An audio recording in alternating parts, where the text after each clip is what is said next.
I'm here to debunk that all soaps have terrible writing. Now, you might have seen that my compadre, Mr. AquaDreams, has been talking a lot about Coronation Street, who is undergoing a new development in life. Uh, I've heard it's had terrible writing. Uh, so I'm just here to debunk, like, with Ash, does all soaps have terrible writing? And, like, we're not here to hit down on any soap, by the way. But Coronation Street is the example I could give because I'm judging it from the perspective of like every brother you know. I'm judging it based off someone else's opinion.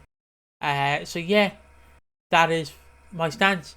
So I'll hand it over to Ash, who can carry this a bit more because all I can say is Coronation Street has terrible writing, but I've no proof. So I'm actually going to just hand it over to him now. Yeah. See, it's always funny when people talk about terrible writing because I fundamentally don't believe that a lot of soap viewers actually view it in a lens that it is terrible writing. It's not. It's simply, yes, soaps are heavily produced very quickly and expected to come out with really big frequency. So fundamentally, not everything's going to have the picture perfect writing. It'll take your favorite show that was only supposed to go for one season and it had a fully wrapped up story, but the studio wants season two. Season two is probably not going to be as intricately written as season one simply because they had to just get something done for season two. It's how it goes. A lot of the favorite shows that people have, usually the endings aren't that great because at the end of the day, you can't really perfectly write something unless you fully know how everything else is going to go. And soaps are ever growing, they're ever changing, they're ever developing. So fundamentally, not everything can be picture perfect. And ultimately, at the end of the day, sometimes you may not want perfect. Sometimes you just need what fits the whole. But the one main thing to take away from this is I think that people use the term terrible writing, and it's not to say that doesn't happen, as I've just expressed, because it does. You know, there is some really dodgy writing, and there is really a lot of situations that wouldn't happen, or just leaps and bounds. Like take EastEnders 2019-2020, where Ian and Sharon got together after like 35 years of being friends and only ever friends, and then they get married because it's always been you, Sharon. That's bad writing. That's questionable writing. That's something you don't want to replicate. But what most people actively use to dope terrible writing is just stuff that they don't like or they don't understand.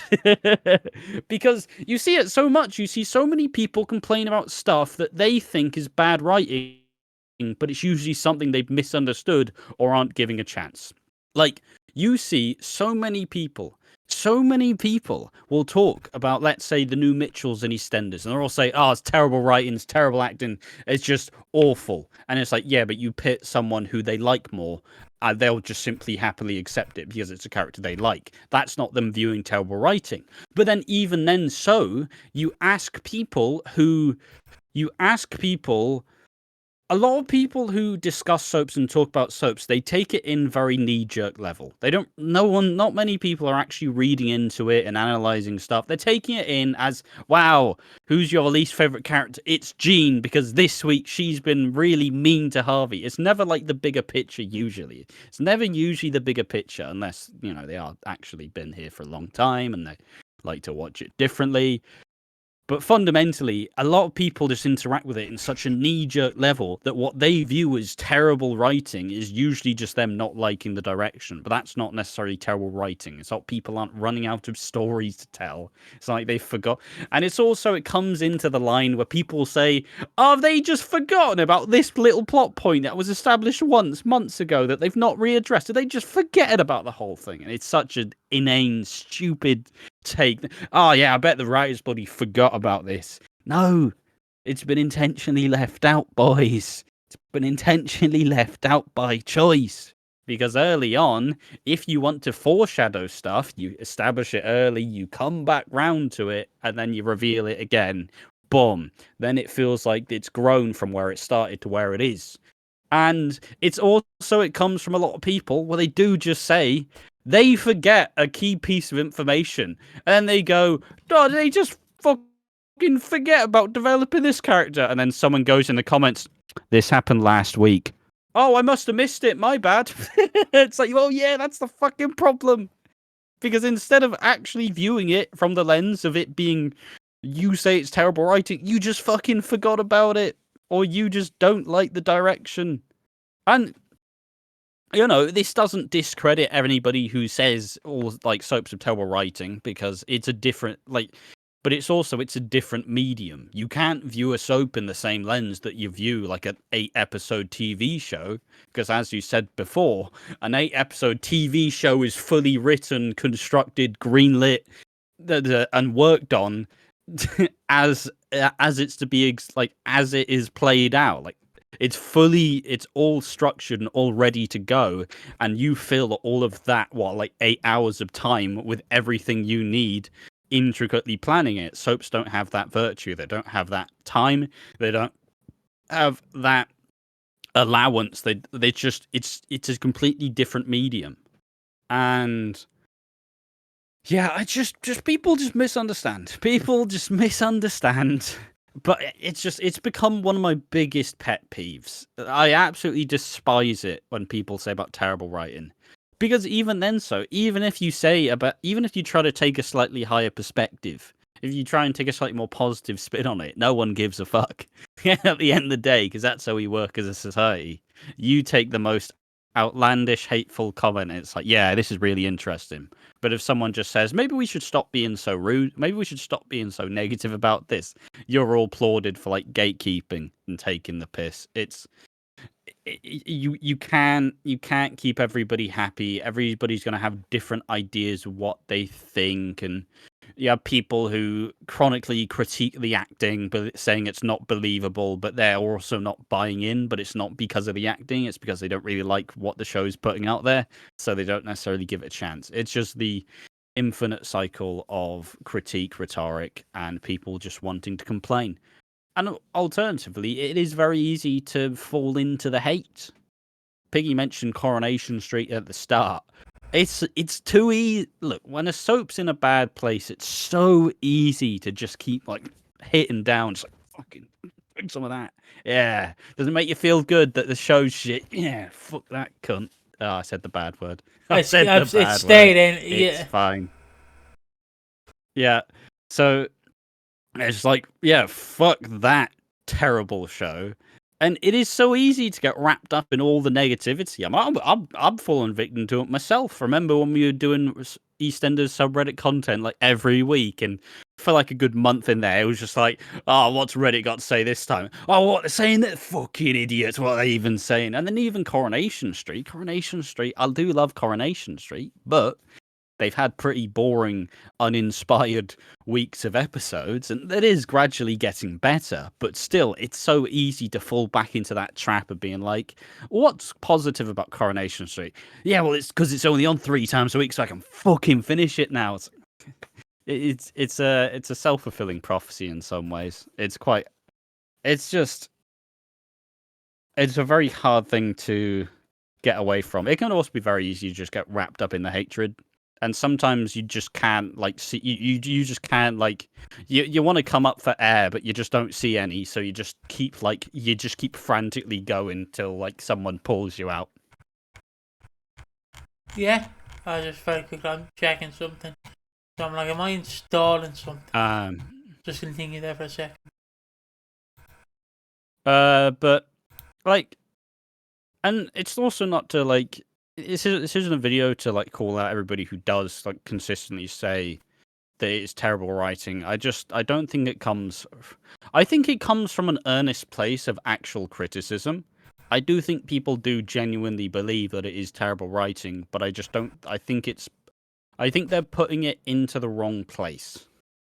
I think they're putting it who am I going a writer? It's creating an argument that you can't really debunk, because obviously nobody knows what the writers are actually doing, right? So you can't just the writers aren't going to come out and say, "Hey, fuck you, we know what you're doing." We have no idea what the writers are doing, so it's all bold speculation that it's just the writing that's bad. But it could be a whole multitude of other things. So it's an easy cop out, and it's something you can't really dispute either, because it does come down. It is a subjective it's a subjective view. So people are only going to give you their opinion, but fundamentally, you don't know if it's like not a fully honest opinion. They're just doing it to be facetious. Like, it's just such a. You can't really win, is my problem. You can't I really win. You tell people that you don't believe that the writing's terrible, and they call you an idiot, and they act like you don't know what you're talking about. I guess I can give two examples. No, it's not The Simpsons, people, but the two examples I can give. There's a TV show that I watched. I haven't rewatched it in years. I'm scared if I rewatch it, it's gonna suck. And if you don't know, I'm a big fan of. I can say the title. It's been 10 minutes. The show is called "The End of the Fucking World" or "The End of the Effing World," if you want to get your opinion about it. And the reason why I bring this up is season one. Spoiler, by the way. Spoiler. This show's been out for 6 years. If you didn't know already, just buckle up. The main character James gets shot at the end of season one, and if you read the comics, James dies. He gets shot. There's no happy ending. He dies. But obviously, with this being a show, everyone fell in love with James. I don't know the girl's name. They fell in love with both of these characters, and they had to quickly rush to make season two. And what happened when they made season two? Let's go. Well, James did murder a guy, but he did get off scot free because the guy was a terrible human being. And then it's just like James creepily trying to get with this girl. Like, he stalks her. I know people don't say he didn't stalk her. He did stalk her, and then like he goes around. And that is a form of terrible writing because you can no longer adaptate from the comic/book if the book had the narrative that the main character dies at the end. The other example I can give, it's like if they made Fight Club a soap. So Fight Club's not going to be remembered as well, is it? Because Fight Club is obviously an incredible movie. About 10 people sat down and wrote it. It has an incredible ending. You don't talk about Fight Club. And the reason why I bring this up is the reason why Fight Club's so memorable is because it's a movie. It talked about, I'm going to say, a good year to make. That's why it's regarded. And immediately, the interesting bit about Fight Club is even on release, people didn't understand it. People, yes, a lot of people did, but it didn't immediately take off. And obviously, through time, it grew that acclaim because people start to go, "Oh shit, this is actually really cool. This is a really interesting movie." And people can be wrong. People can be wrong. But like where I was standing with that, and I don't mean to use the pyrocynical term here of slop, but there's a difference between writing an 8-episode show, a movie, and a 220 episode show. Because this is not diss at the writers. I'm just simply saying it's hard. It's hard to write 222 Fight Clubs in a year because you're bound to get one season two of the end of the effing world because it's just you're expecting too much from these writers. Yeah, they all have great ideas, but they can't flourish half these ideas because it's like, why don't you Phil get shot? We've done not enough time to like patiently build it up, or not enough room to actually grow it as organically as you would want to. Like, soaps are a different form, right? As you're saying, it's so incredibly hard to keep a level of consistency. That's why most soaps, you talk about soaps, you don't really talk about the best eras. You talk about the best years. You talk about what is the best year. And the best year in recent memory is 2023, where, this is probably my own perspective, but like most of 2023, it's like, oh, fuck, when's the next episode? Like, it was great. It was really hooked in. It was really almost addictive. You're like, oh, God, I need so much more because so much happened in a really interesting way. And then, 2024 is still really good. It's still a really interesting year, but it's obviously not going to have as much. It wasn't going to be as good as 2023 because 2023 was kind of like a massive achievement in the grand scheme of things. So and it would be mental if someone managed to sustain like a full time on the show with consistently the same quality episodes when you are producing so many in a year. It's just hard to. it's not like there's less quality assurance, but it's also there's just less time. There's so much less time to piece all this together, get it all ready, get it all filmed, get it all scripted, get it all shot, got it all acted and produced and edited, get it past sponsors, get all of it done, and then you just move on to the next episode immediately because you're not even just filming one episode at a time. You're filming like weeks at a time. It's an impossible standard to reach. I guess now I'm judging this based off reviews because we don't have Max in Ireland, HBO Max, that is. But I will leave with an example that I've seen a lot of people not compare soaps, but an example that is not that might work. If it doesn't work, it doesn't work. So there's a little show, and I made this joke because the files were found, called Clone High, and basically this show premiered in 2000 and 2003. This is where I grew fondness with the band who done most of the songs, Abandoned Pools, which you can check them out on Spotify. Lethal Killers is a banger song. And they had a lot of plans for season 2 because, if you don't know, there was a bit of a problem because one of the characters featured was Al Gandhi, or Gandhi, whatever you want to call him. And basically the problem they had, well, India got very mad because Gandhi, you don't make fun of Gandhi. Because that's like making fun of Jesus is our equivalent. And basically they had to scrap the show because Gandhi, caused uproar. People were starving themselves over this. And they had a lot of plans for season 2. They were going to have a reveal that he was a different person and all that. But obviously got scrapped. But it grew in recent popularity because some guy, I forget who did it, but did a review on it. I think his name's Nick Toons. And obviously that grew popularity and it advised HBO to revive the show. They revived it. Was it good? From what people are saying, no. And that's the thing, kind of. I don't want to say it's like soaps, but it's the thing. Can you capture lightning in a bottle twice? No, yeah. It's hard. And soap's been doing that for years. It's been aiming to do that for years. Soap is about art, like manufacturing characters who will be like these pillars of the time period, and these characters who will be very popular and have these stories year in, year out. But also, like, we're giving Phil storylines. Phil's been here since 1991, and they're still reinventing the character 30 years later. Like, sometimes, and with some angles and with some bad writing, like 2020, like 2021, you are going to get some questionable stories for these characters, but it's still a marvel that people even want to see these characters 30 years on. It's mental. Yeah, and I guess that's where we leave this video. Like, if you, like, our soaps suffer from bad writing, sure, but as the quote Pirates here in the go, they are slop because you can't write, like I said, 200 Fight Clubs.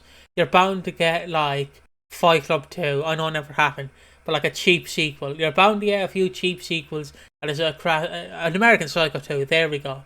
You're about to get an American Psycho 2 for a few weeks, and then you get some more Fight Clubs. And that's where you leave it, because at the end of the day, it's a soap. You can't expect good writing.